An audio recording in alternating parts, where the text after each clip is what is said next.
Hello and welcome to my very delayed, can't even remember when I last did one, update. But the Game of Wool has spurred me on to do a little podcast video vlog about my thoughts on Game of Wool and a little catch up on what I've been making recently.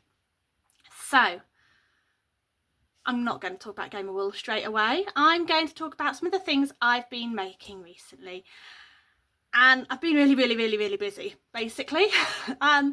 Last month, what was that, October, I ran a yarn retreat. It was our third yarn retreat, and it was near Bradford-on-Avon, near Bath. And for running a yarn retreat, one of the things I do in advance is prepare patterns for my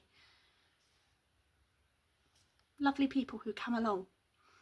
So this time I went with an autumn theme. So all the things I designed for them were to do with autumn. So one of the things I designed, so I'm just going to lighten the wonky way, isn't it, today? My retreat is for knitters and crocheters, so I try and replicate the patterns in knitting and in crochet. So I made some little hedgehogs. I designed some hedgehogs. This is our crochet one. And this is our knitted one. I feel I ought to give them names, but I haven't decided what. So if anyone wants to suggest some names for my little hedgehogs, please do. I also designed toadstools. Here is my knitted toadstool, which I might hang on my Christmas tree this year. And here is my crocheted toadstool. And here's a slightly bigger version of my crocheted toadstool. I've got a bit of a toadstool obsession, I think. So toadstools, and I also did acorns for them. Here's my crocheted one. Can't quite find my knitted one at the moment, it's gone walkies. And we also did ghosties as well, but they've gone away in a box because Halloween's over. And they also had glow-in-the-dark yarn, so they could make their ghosties out of glow-in-the-dark yarn. So I've been busy doing that. I've also finished my Loire jumper, my petite knit.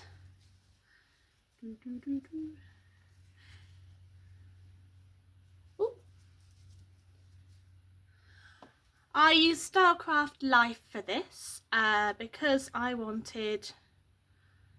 I was on a budget. I'm not going to lie, I was on a budget and I would have loved it to be pure wool, but I just didn't have the budget this month for it.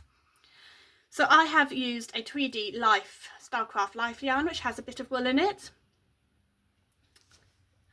And I made a few modifications to this pattern. Firstly, it's meant to have a much higher neckline. I don't like high necklines, so I reduced the neckline. It's also meant to be really baggy, and I didn't want a hugely baggy jumper. So when I was deciding which size to knit, I did my tension square. I know, it's unheard of for me, but I did do a tension square this time, and I looked at the actual size and what it was going to come out with. So I chose a smaller size than if I'd gone for my bust size, what it would have come out, because I just didn't want it hugely over baggy. So that was a second alteration I did to it. And I changed the sleeves a little bit. I don't have hugely long arms, so to do my decreases every 11 rows, I probably still would have been going. So I did my decreases more like every 7 rows. On the 8th row I did my decrease.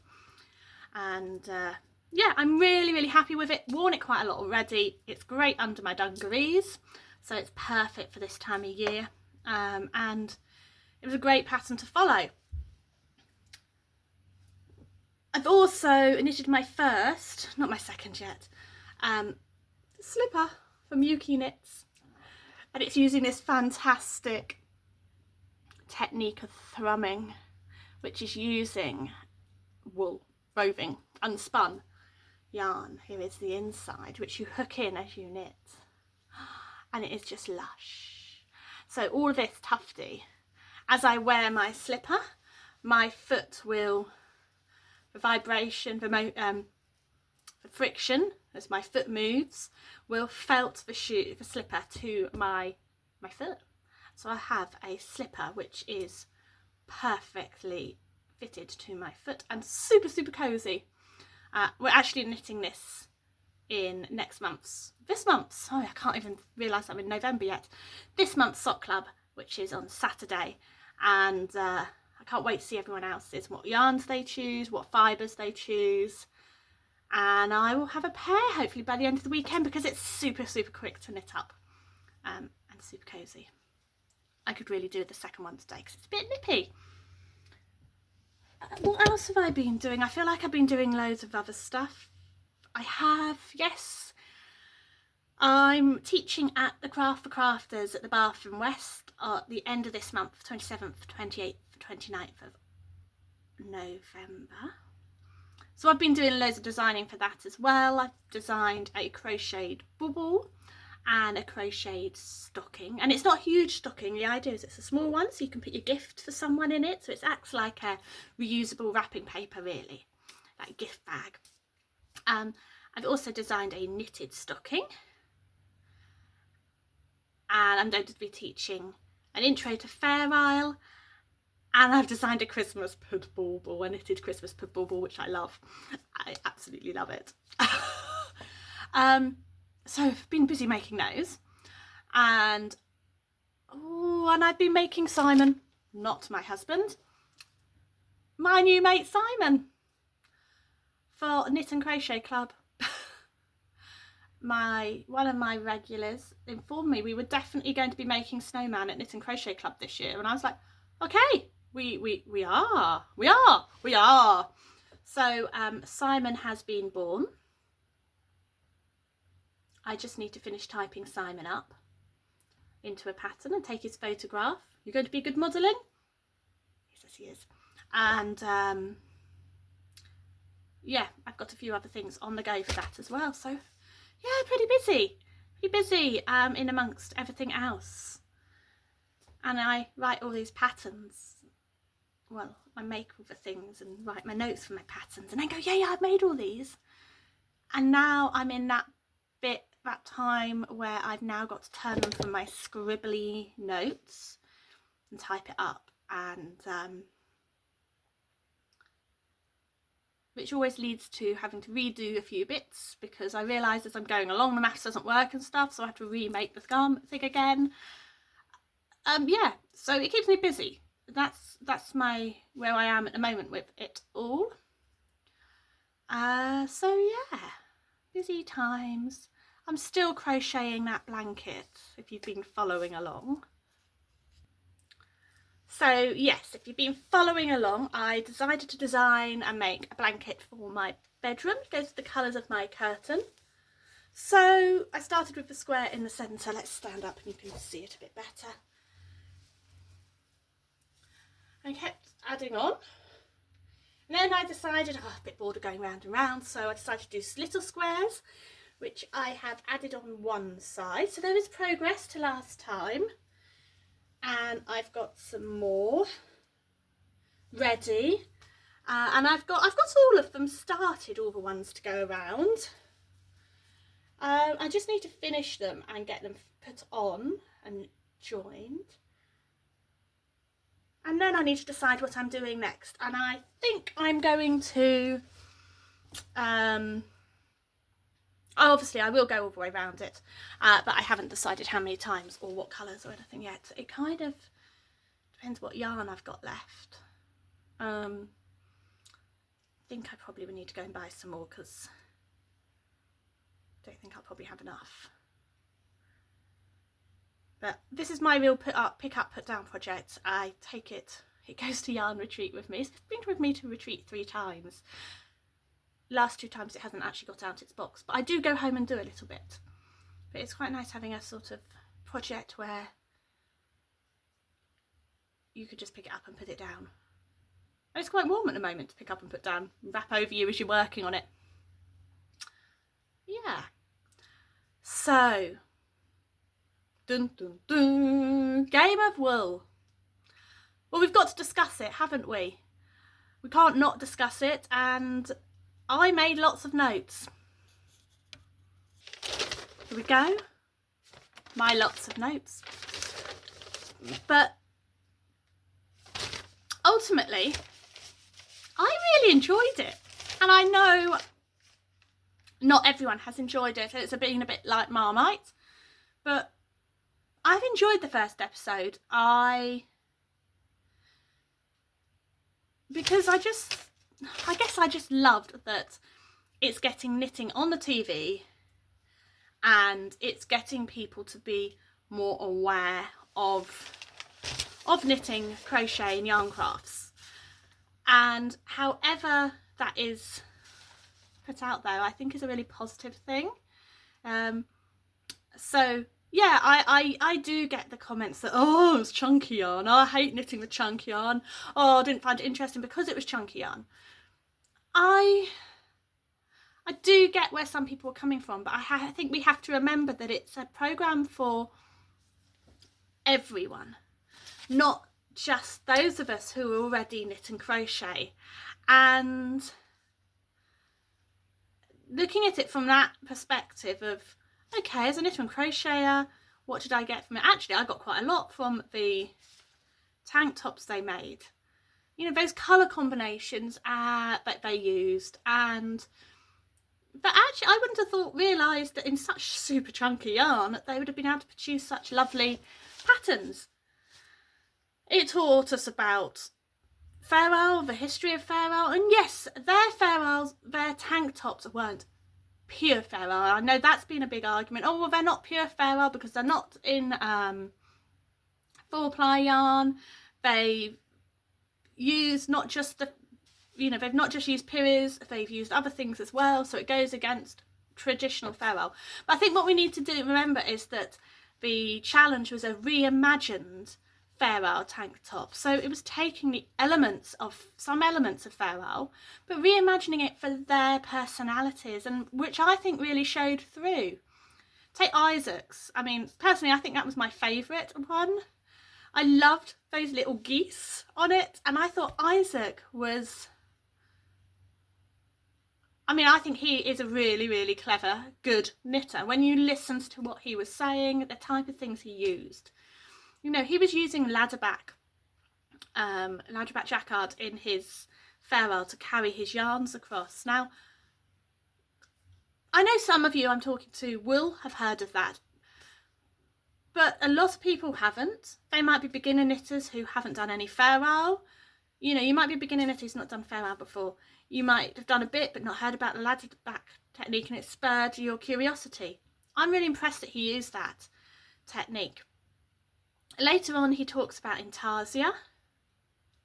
Okay, his intarsia for the sofa was not perfect, but he talked us through the process of it. He talked about how you have lots of different balls of wool, and you can use it for pictures. You know, he talked about different techniques, and he used a duplicate stitch. So he used a variety of techniques over that show. So yes, I loved his goose tank top. I thought it was fabulous. I loved those colours that he chose and just the stitch work of it, and he was really neat. His tension, I mean, okay, we weren't in person looking at it, but his tension looked really neat.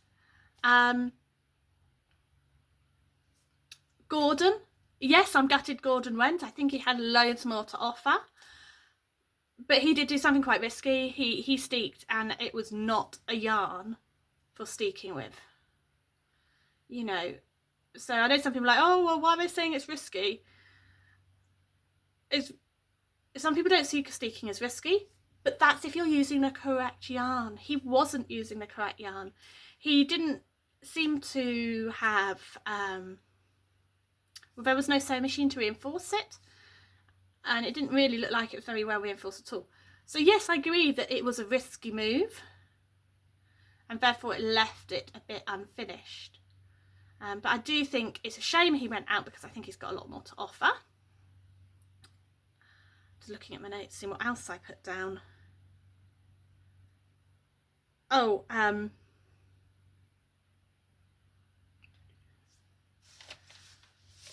just checking what I wrote. Oh, I love Dipties.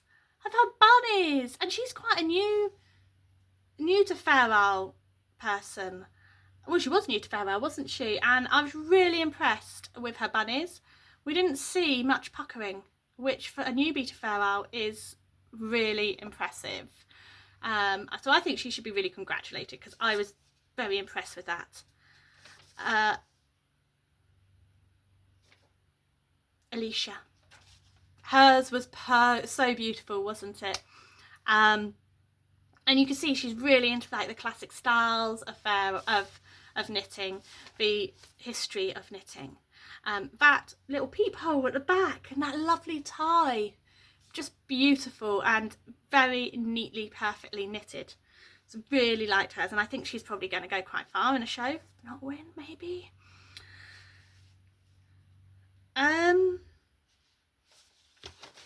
What else did I read? Okay, let's talk about Tom. I like Tom.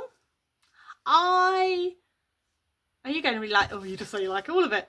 But I like Tom. I didn't think he was too daft. To be honest, I find the presenters for the Sewing Bee and the Bake Off, I just sometimes want to scream at them, because they really just act really stupid and do really stupid things. I didn't feel Tom was like that. He knows about knitting, which is a great start, isn't it?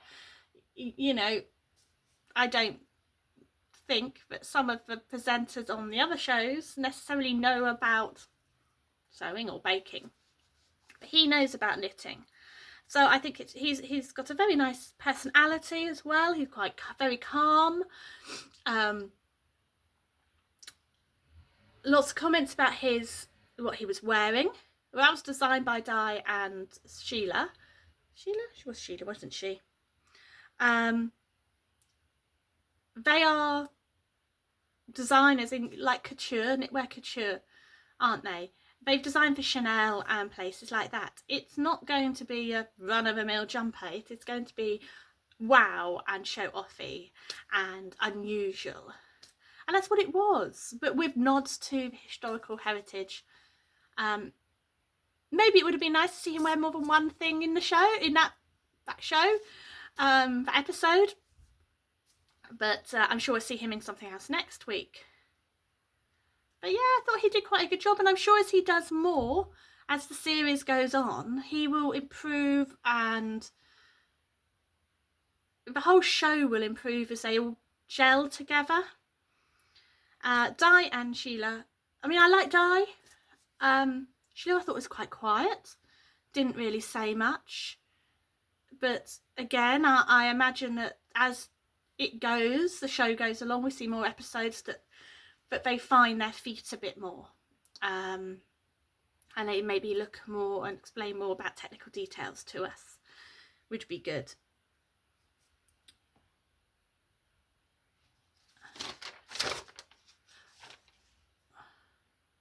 What I did forget to say though was about Dipty's neckline issue, didn't I? I mean, beautiful bunnies, but yeah, the neckline issue was a huge problem. Bless her. So we've talked about them. What did I write? So I wrote down my ones who I thought would be, you know, up there as, was it big knitter of the week. I thought it'd be Lydia or Elsa.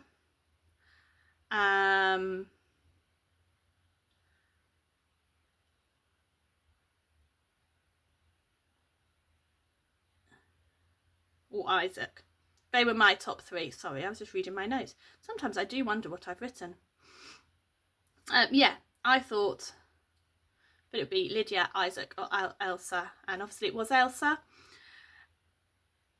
I loved when Gordon was sent home. I loved his parting words of all can knit without shame or embarrassment, and I think actually his and Isaac's conversation in the show about men knitting and how people see how outsiders see men as knitters, I think was a really interesting conversation, and one which hopefully will inspire others to go to have a go, because actually, as Isaac said, it doesn't matter who we are. We should, you know, if this is our enjoyment, we should be able to enjoy it without people looking down on us. And hopefully their conversation and the show will have enlightened some people and made them think, yeah, okay, actually this is not a fuddy-duddy thing as we sometimes get told. It is quite a cool thing. So hopefully from their conversation and Gordon saying, you know, everyone should be able to knit without shame or embarrassment, that with this show it will nurture that.